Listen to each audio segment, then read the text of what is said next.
In Ukraine, a huge radio telescope has been installed, capable of sending powerful signals into space. There are only two such telescopes in the world. Russian scientist Alexander Leonidovich Zaitsev hopes to use this instrument to send messages to extraterrestrials. He shares his thoughts. "I am engaged in sending messages to our supposed brothers in reason. This is an endeavor for eccentrics and loners, but nevertheless I believe it is important. I am convinced that we are not the only living beings capable of breathing and thinking. If they were advanced enough to contact us, they would have done so already." The story shifts to Monterey Bay, California, where Lawrence Doime, a research fellow at the Institute of Networks, is searching for new planets and studying animal behavior. He hopes that this may aid in the search for extraterrestrial intelligence. "We record the sounds made by humpback and gray whales, dolphins, and other animals. I hope that someday this will help us decipher an alien signal if we receive one," he says. Sean Hanser, a marine biologist, notes that today the conditions for work are perfect. "This is the best weather one could dream of," he shares, preparing to conduct underwater recordings. He can only speculate on what an extraterrestrial signal might sound like, but he knows the voices of whales well and has already compiled an entire phonothek of marine mammal sounds. "Today I will be listening to gray whales for the first time," he adds, showcasing a hydrophone, an underwater microphone that allows recording sounds in a range inaccessible to the human ear. "We are very pleased with this microphone. We got it a few years ago. With its help, we have already recorded the voices of several whale species. 2 hours later, gray whales come into view." "Great. That's a group of whales. They are somewhere near us. Am I right?" he asks, trying to determine the direction of their movement. Despite 3 days of fruitless searching, Lawrence Doime remains patient. "During my search for extraterrestrial intelligence, I have learned to wait." In Moscow, there are also people striving to establish contact with extraterrestrials. Radio engineer Alexander Zaitsev has developed a method for sending messages to the farthest corners of our Milky Way, although the recipients of these messages are still unknown. He wonders what the message should look like. When it is said that the message should be short, others say it should contain everything. Both viewpoints have long been debated and exist on equal footing. By the assignment of the Russian Academy of Sciences, Zaitsev has already sent several messages into space. His area of activity is called METE, sending messages to extraterrestrial intelligence. Together with Moscow participants of the project, he discusses the next message to the aliens, deciding which star it should be directed towards. "So my intellect is arranged in such a way that I find this interesting. Some people are interested in buying a Lexus, but for me, I can't quite manage it. I can't afford a Lexus, but somehow I can manage to synthesize interstellar radio messages," he explains. However, not everyone shares Zaitsev's enthusiasm. Astronomer and writer David Brin calls him naive and considers his plans extremely dangerous. "We are very vulnerable. Dropping a bomb on us from space is much easier than sending a spaceship with invaders," he warns. Brin expresses concerns that hostile aliens might come to us and destroy our planet, citing numerous science fiction films that tell of self-guiding bombs that can be dropped on a civilization after receiving a radio signal from it. Thus, potential adversaries are eliminated. It is possible to create robots that will travel from planet to planet, extracting raw materials to create their replicants. These machines are called von Neumann machines.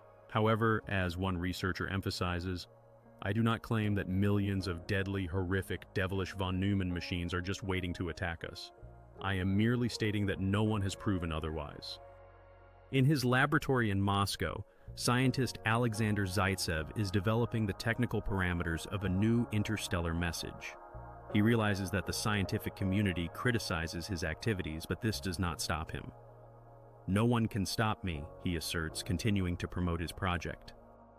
To complete his mission, Zaitsev needs a module that converts computer data into analog signals. The text of the interstellar message from his laptop goes to an interface that converts it into digital information and then into an analog radio signal. "For this purpose, we use such an integrated circuit," he explains, comparing the old device with the new, smaller one. After conversion, the signal is transmitted through the transmitter to the antenna and then into space. Meanwhile, in Tiburon, California, a producer is shooting a commercial to increase profits from space. Hello, aliens!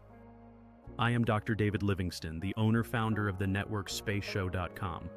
I have news for you. We want to know how we can travel to space and back cheaply and safely. We need your help, he declares, promising to be good partners in the intergalactic community. Livingston's company can send messages into space for just $99. Anyone who wants to say something to aliens but doesn't know how can do so now, he adds, emphasizing the commercial aspect of his initiative. This raises criticism, as it is evident that this is done for profit. The authorities of the state of Florida easily granted the organizers a broadcasting license. Jim Lewis, who works at the company Deep Space Communications, also sends private messages into space from individuals and organizations. We send any information as long as it does not violate moral standards, he says. The sender must hold the copyright to the material being sent, and messages can come in various formats: text, video, or music. Lewis emphasizes that, after transmission, we create a protocol, which is certified by a technical staff member.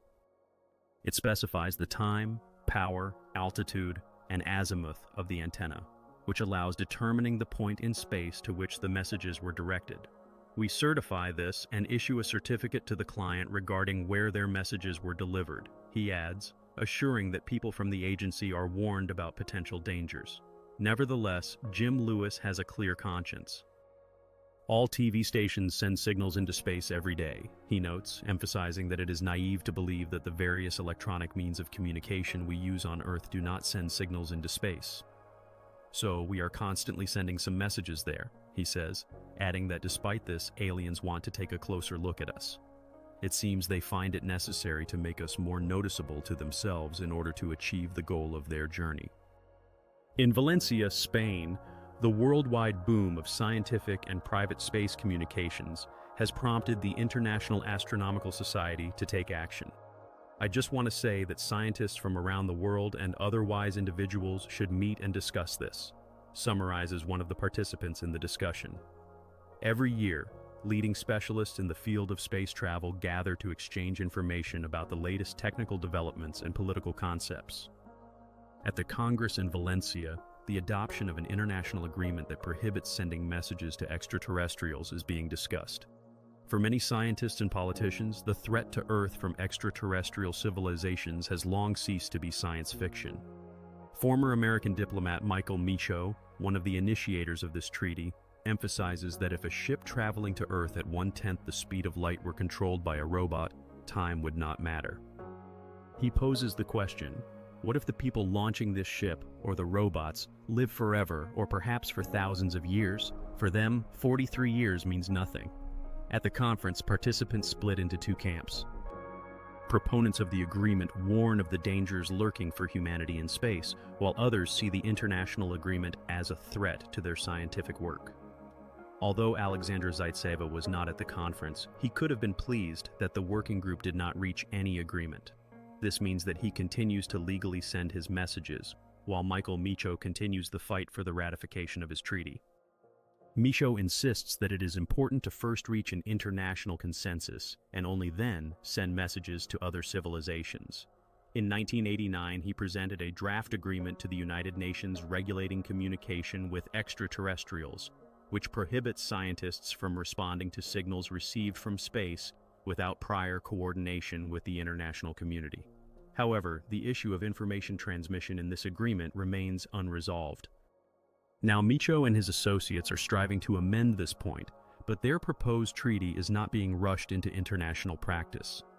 It is still being discussed by the scientific community, and the United Nations shows no interest. Michaud emphasizes the necessity of considering the possibility of civilizations that are hostile to humanity, which may perceive us as a real threat. I do not know what to do in this situation, but we need to discuss it with educated people who could consider all possible scenarios and render a verdict on what may happen, he says. And then, we can come to a conclusion that will make us very cautious about sending messages into space, or perhaps even abandon it altogether. Nevertheless, messages have long been making their way into space, and no one is able to stop them.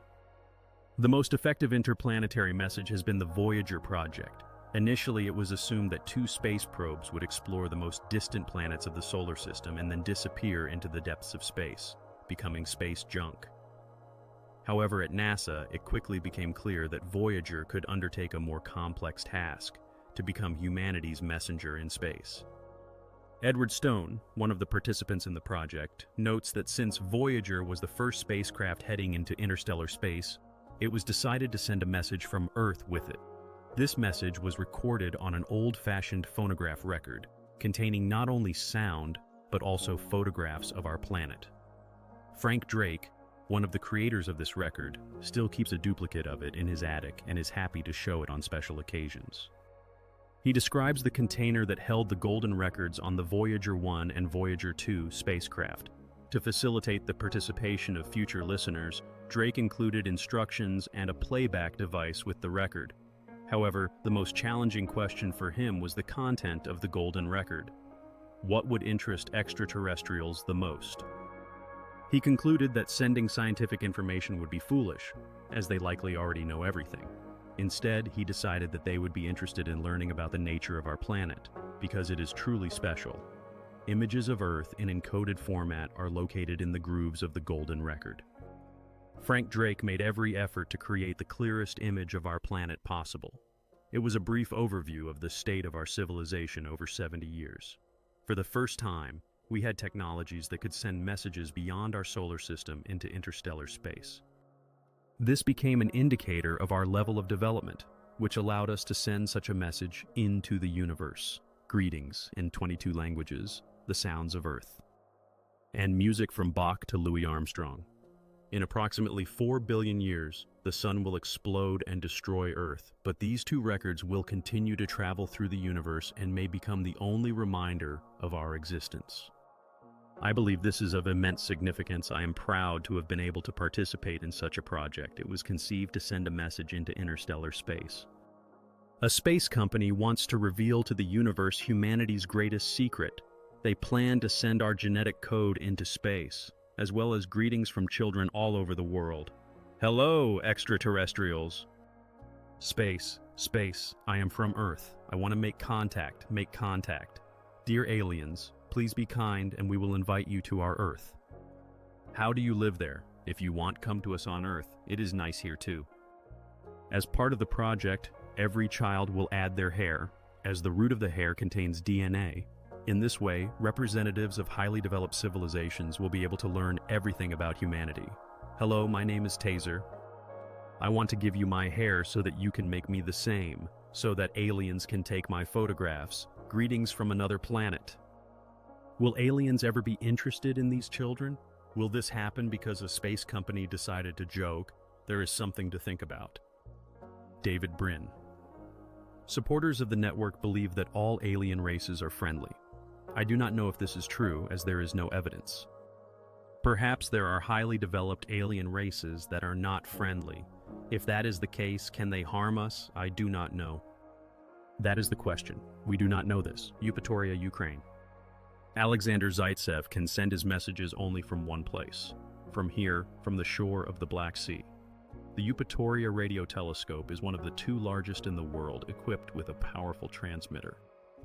But Zaitsev's trip to Ukraine may become problematic. He understands that his activities are not approved everywhere. You see, this is a very delicate issue. It is more or less clear to me, but when I start explaining it to people who are far from this, they do not understand me. And very few people share my views, but I can share them. I do not understand that it is some kind of theater of the absurd, the Caucasian service, Kafka on the ancient land of Crimea. I do not understand. Maybe someone else understands, but I do not understand this. Because the absurdity of the situation is overwhelming, I do not know what to do here, so I make such a statement and can only say, unfortunately, I must say goodbye to Eupatoria. Farewell, Eupatoria. Monterey Bay, California. What messages can beings send that we do not understand? To decipher unknown signals, Lawrence Doyle and Sean Henzer want to calculate the mathematical structure of the language. First, the language of whales, and then, perhaps, that of aliens. We can record the sounds of whales from a great distance. Their voices, especially the low sounds, travel very well in water. We are going to submerge a hydrophone in the water and then let them come closer and swim past us. We see how the sounds of passing whales are recorded. The recording begins, and we hear their communication. The sounds resemble those that come from another world. Duell utilizes information theory for his research. This is a field of applied mathematics and engineering. This method was developed for the telephone industry. It defines the quality of information transmitted over distances. Duell became the first to apply information theory to dolphins and whales. The scientists suggest that animals have the ability to locate lost signals, especially among whales. These marine mammals signal to each other during mating and coordinate hunting and feeding. By applying information theory to them, researchers hope to better understand their complex communication system. Furthermore, this may aid in understanding the complexity of extraterrestrial languages.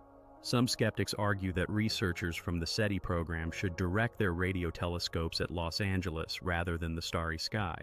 There may be a grain of truth in these words, as the physical form of extraterrestrial life could have been conceived on Earth rather than arising in space. Hollywood has been answering scientific questions about what aliens might look like for many years. Every child knows how they look. At night, famous characters from science fiction and horror films gather on the Alley of Fame, where the creators of Aliens, Alia Kodzilis and Tom Woodruff, work. These Oscar winners have played a huge role in shaping our perception of extraterrestrial life. When they are asked to create an alien for a movie, they first delve into the film's plot.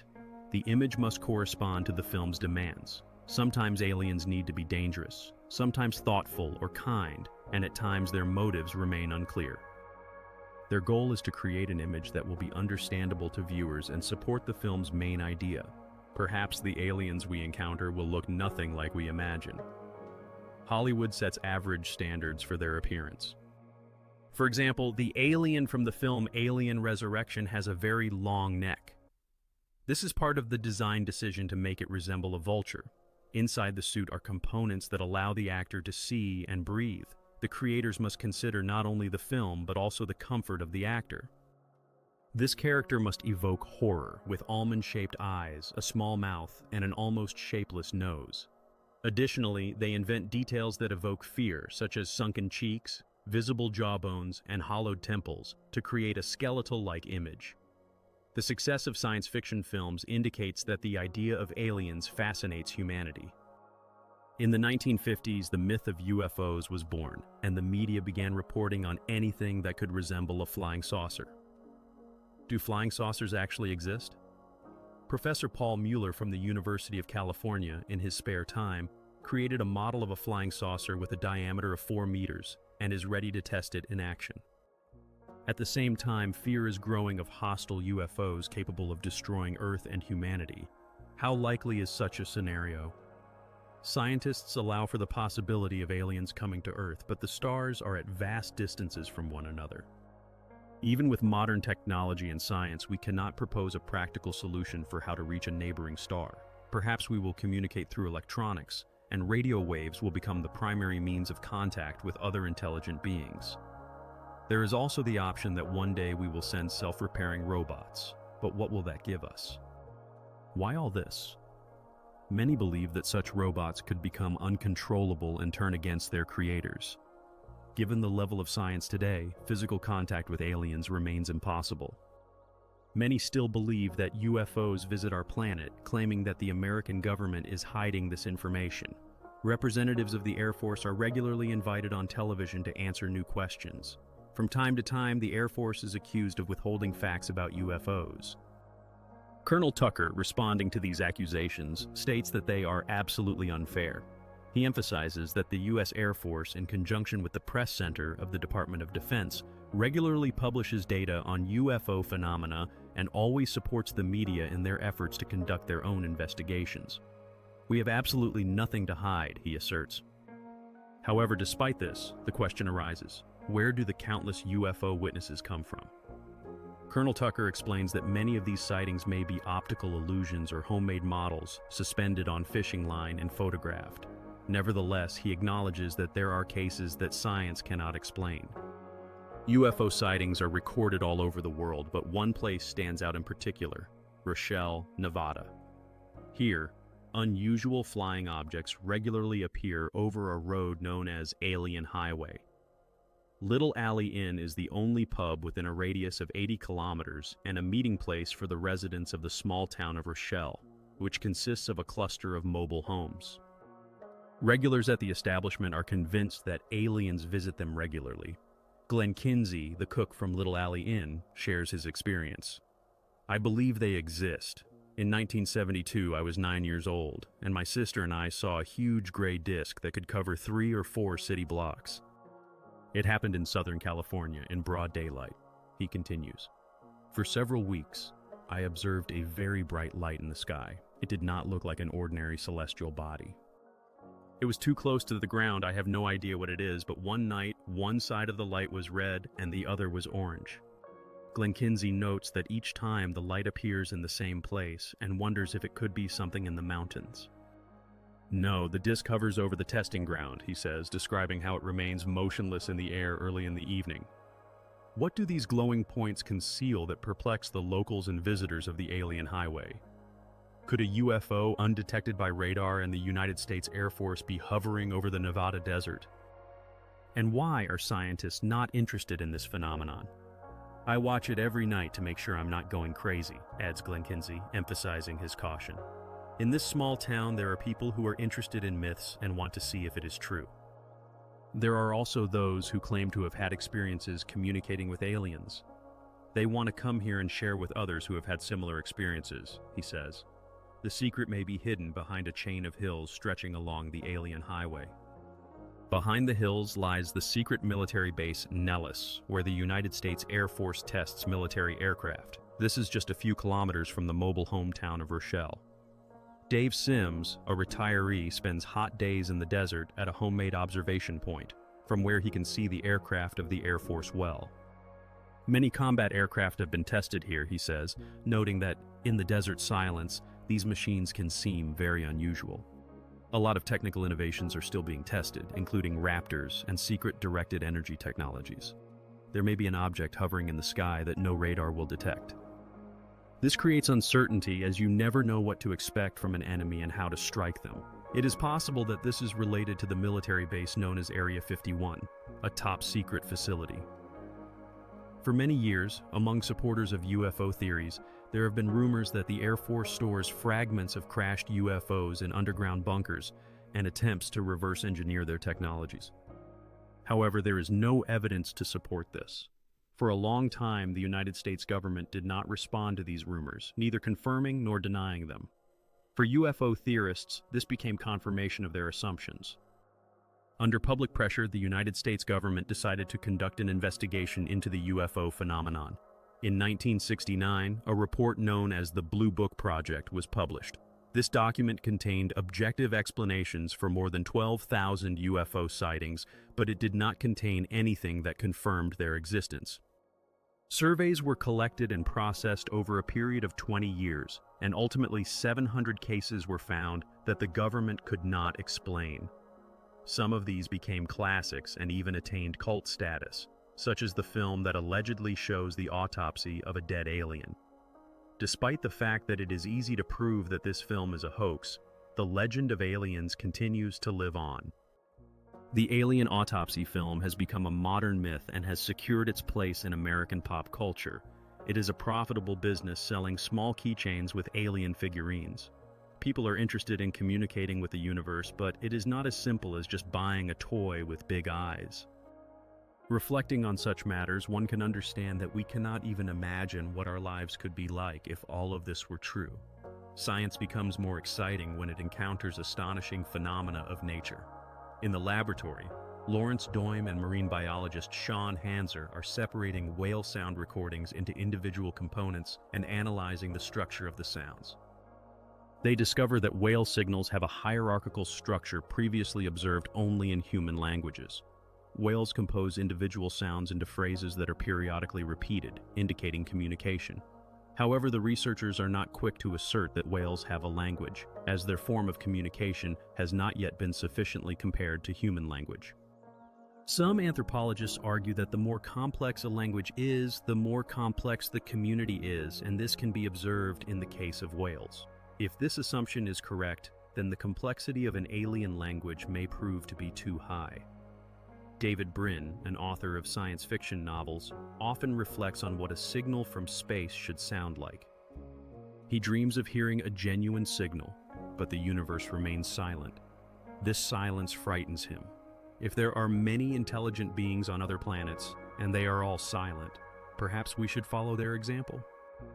They may have reasons for such behavior. Alexander Zaitsev, a Russian scientist, believes that remaining silent is pointless. He is making every effort to send his new message as soon as possible in the interests of all humanity, even if it is not from Evpatoria, but from another location. He asserts that they are not revealing anything strategically important or top secret, but it will be interesting for them. Zaitsev speaks of sharing the peaks of their art, literature, and ideas of beauty. This is the humanistic orientation of their messages, and he sees nothing criminal in it. A critical voice in the ongoing debate about humanity's representation in the cosmos, David Brin has recently expressed strong concerns regarding those who advocate for sending messages to extraterrestrial civilizations. He argues that if humanity were to offer everything it has, its culture, music, science, and literature, what would be left for us to trade? Brin warns that those who engage in such actions today may one day be labeled as the greatest traitors to humanity.